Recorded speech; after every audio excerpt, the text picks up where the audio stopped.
talk about giving back to society. When we look at India in economic terms, people put a pyramid and say there's a base, there's a middle, and then there is a top. The base of a pyramid in India, in economic terms, is large. It is thick. And that is the foundational class in India, which focuses on their basic necessities. They struggle.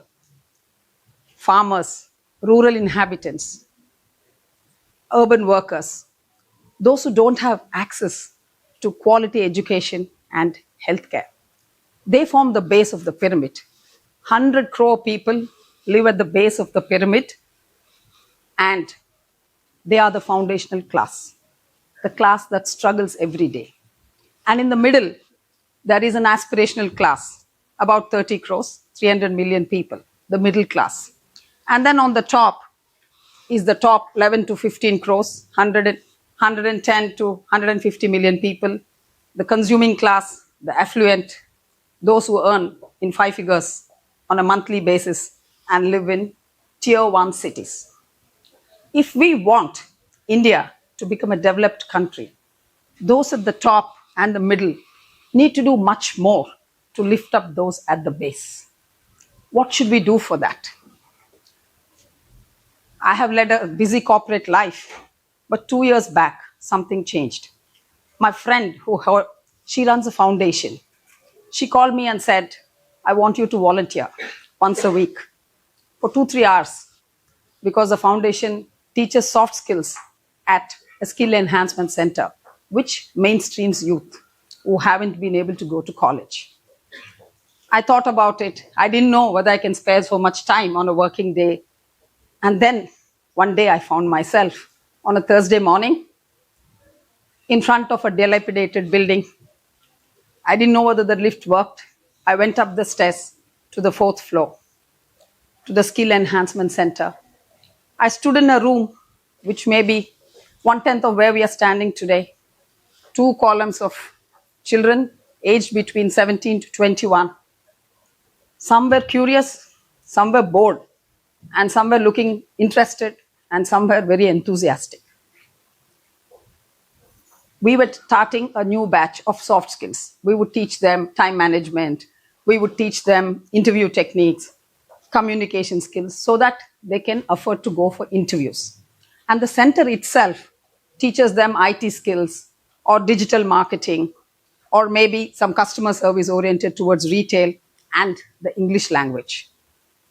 So I stood there in front of these children Thursday after Thursday. A sense of despair would envelop me. I would feel, why are these children facing so much of opportunity gap? There is so much of a skill gap. And to reach where they were, to come to that center, I'm sure they struggled. They did not have resources to continue their education. Some were constrained by society and prevented from continuing their education. Some had passed 10th. Some had passed 12th or intermediate. Some were doing degree part-time. Some were doing jobs part-time. And I was thinking, how do we bridge this opportunity gap and this skill gap? But as each batch finished, and we did 9 weeks of this skill training, there would be 1 or 2 who would imbibe these skills and go towards a job. They would be able to pull their family or themselves to the next level. That reminded me, I thought, of a 2002 report in the Harvard Business Review by Professors Prahlad and Hammond. They took a 15-year scenario of the developing country like India. So in 15 years, 2 things could happen. One was a bleak scenario and one was a very bright scenario. In the bleak scenario, the world economy was coming out of stagnation, but deflation continued. The gap between the rich and the poor widens.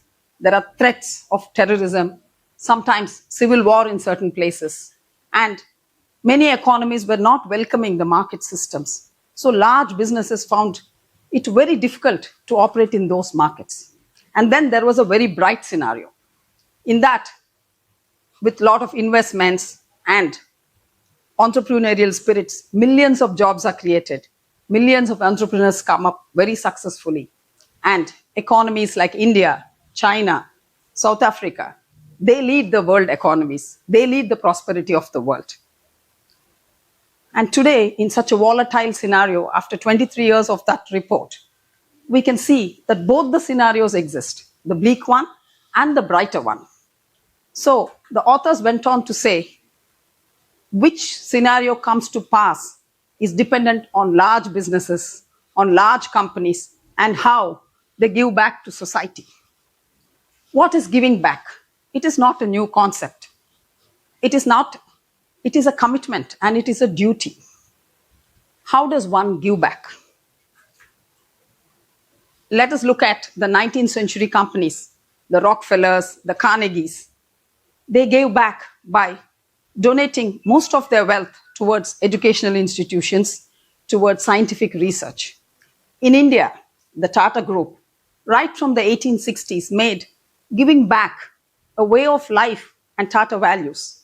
But by 1950s, it became that rather than an individual, companies were asked to take a more role in giving back and donating to society. By 1990s, corporate social responsibility became center of companies managing their reputation. In 2014, India was the first country which said that large businesses must donate or must set aside a percentage of their profit for giving back to society. So what is corporate social responsibility? Corporate social responsibility reconnects the social imperatives and the social consciousness of business success. It has become more like a charity, a donation program. It is outside the business. It's on the periphery of a business. For example, the government mandates that you should set aside this much amount, a specific amount will be set aside. So corporate social responsibility became very transactional. Examples, we have seen successful examples in India of corporate social responsibility where impact is found in primary education, in secondary education, in the skill enhancement centers where I volunteer, even in higher education, women's empowerment and sustainability. So corporate social responsibility is very much necessary, but is it sufficient to bring many of those in the bottom to the middle? There is one more idea. After the global financial crisis, Professors Michael Porter and Kramer spoke about corporate shared value. What is corporate shared value? Here, the society and the business work together to create a larger economic pool. So if companies relook at their products and relook at the value chain and focus on local cluster development, shared value is formed. Let me give you an example. A large pharma company, it looked at regional medical requirements, and then it found that its pack sizes were so big that the locals could not afford it. So what did they do? They reconceived their product. They made smaller packets. They went a step further. They employed local people. So what happened? The company's profits went up. And in the community, there was employment. And the consumers got packet sizes which they could afford. Another example of shared value is where agriculture produce or coffee or cocoa produce, where these multinational companies go to the source, help farmers with seeds, with sustainable supply chains so that they can share 200% gain in terms of economic value. So there are schemes of corporate social responsibility. There are schemes of shared value in society. But is that enough? And why should the onus of giving back to society be with corporates? Why not us as individuals? Individual giving is not something new in our society. If you look at ancient civilizations, whether it is Rome, whether it is Greece, or whether it is India, wealthy individuals always contributed to welfare projects, providing water, providing utilities for the general public, maybe even hosting games, hosting festivals. So individual responsibility was there in our society. If you look at ancient India, giving back was a way of life at every stage of life. So let us look at that. When we look at the Ashrama system, there are 4 stages in life. One is the Brahmacharya or the student life, which you all are leading. The second is the Grihasta or the householder. The third is the Vanaprasta or a semi-retired life. And the fourth is the Sanyasa or the 4th phase of life. In the student life, in the ancient times, students went to gurukuls, not to colleges. They went to gurukuls. And how did they serve? They served their mentors, they served their teachers by physical work also.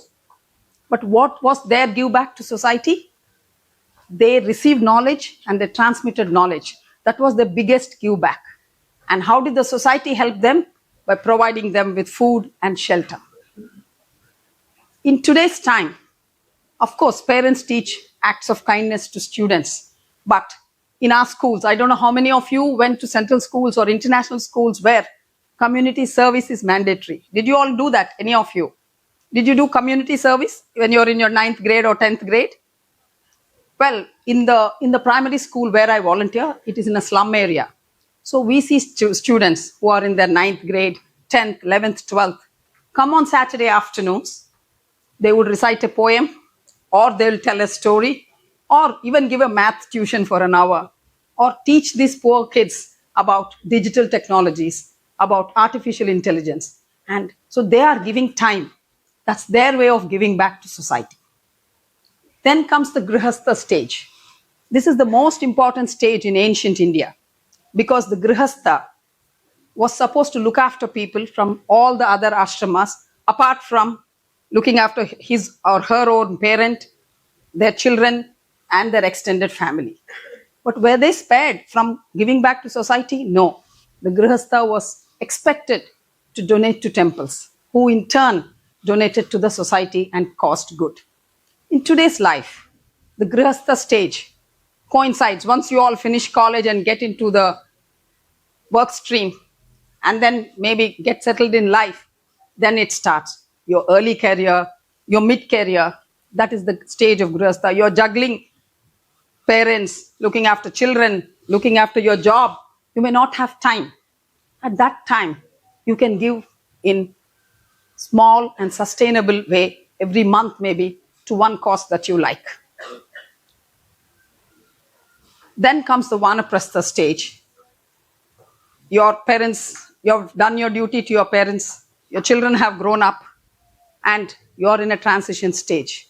In the olden age, that was the time to go spiritual.